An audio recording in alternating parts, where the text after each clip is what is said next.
Thank you, Mr. Chairman, and thank you for calling the hearing today. Good morning and welcome to Mr. Bhatt and his very beautiful family. It's so nice to see you all right there on the front row. You reading your books. I love that. That's great. Congratulations on your nomination to serve as administrator of the Federal Highway Administration, FHWA.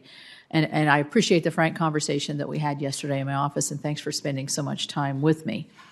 As we discussed, for almost 2 years, we've been operating without a Senate-confirmed administrator at FHWA, and it's been 2 years for the agency, much too long. The President signed the Infrastructure Investment and Jobs Act, IIJA Act, into law almost a year ago. It was cold that day, remember that? It was cold out there. The foundation of the IIJA was the committee's bipartisan... I remember you stood out in the crowd. Yes, I did. Thank you. Was our bipartisan Surface Transportation Reauthorization Act of 2021. The IIJA included unprecedented funding to address the needs of our nation's road and bridge infrastructure. It stood up a number of new programs and included significant project delivery provisions, such as an environmental review and permitting reforms for highway and bridge projects. This legislation proved that Congress can come together on pressing issues facing our nation, and we know that we can find bipartisan solutions that deliver results for the American people.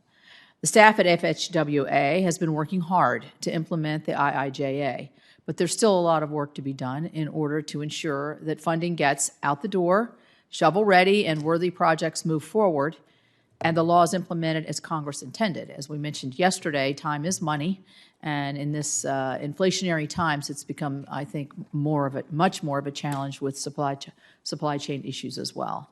I'm troubled and concerned by some of the implementation actions that the FHWA has taken in the absence of a Senate-confirmed administrator. While we all expect that FHWA would prioritize the actions of the IIJA that advance the priorities of the Biden administration, and I do have a great deal of concern when it appears the agency is outright neglecting to implement certain provisions of the bill, mainly the project delivery actions. I submitted questions for the record regarding implementation of the project delivery sections as a follow-up to our March meeting with Secretary Buttigieg on IIJA implementation, but we have still not received any responses from DOT. Simple questions like, what modal administration is overseeing implementation of each section of the law shouldn't be a hard question to answer. Implementation deadlines should be readily available for the department to provide. With these easy questions unanswered, it begs the question, is the department not actively planning implementation of certain sections of the law?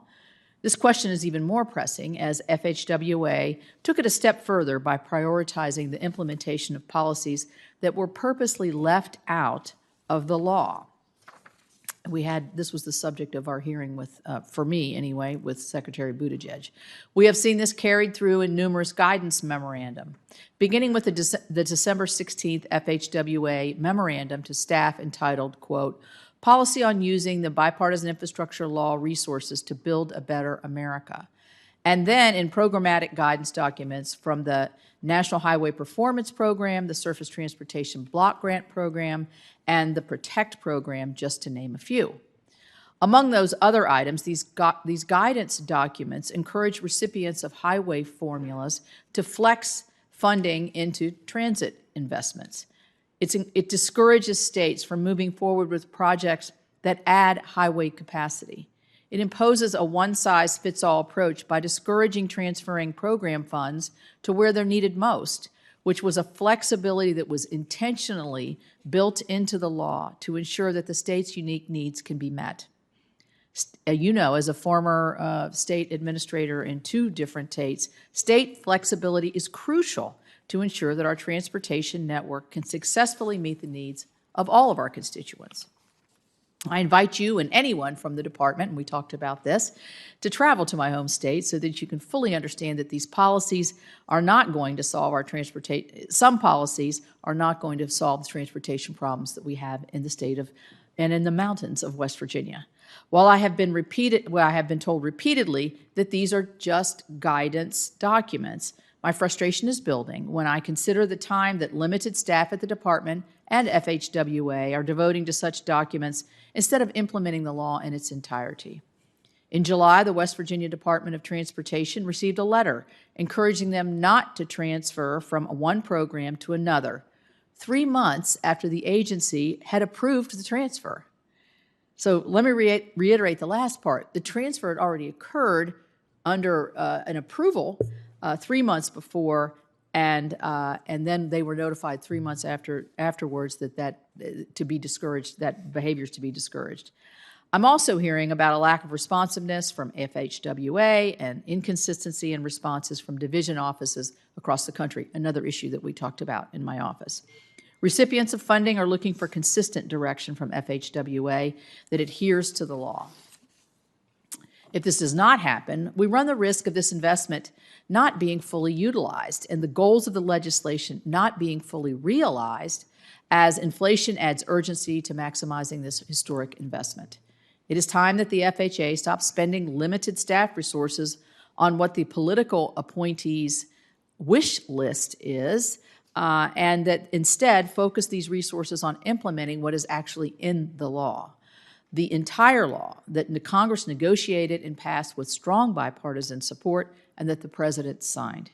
I'm very interested to hear if and how you plan to turn this situation around and to understand what your priorities would be if confirmed. Will things look different than they do now, or will it be more of the same? This is a pivotal moment. FHWA has the opportunity to provide the states and other funding recipients with the guidance and support necessary to build a modern transportation network that works for all Americans, or the agency can serve as a roadblock. I'm hopeful that if confirmed, you will lead FHWA in upholding the law, that your priorities administrator will recognize that transportation needs throughout our nation are different in every state, and that you will not push a one-size-fits-all approach. Chairman Carper, I yield back.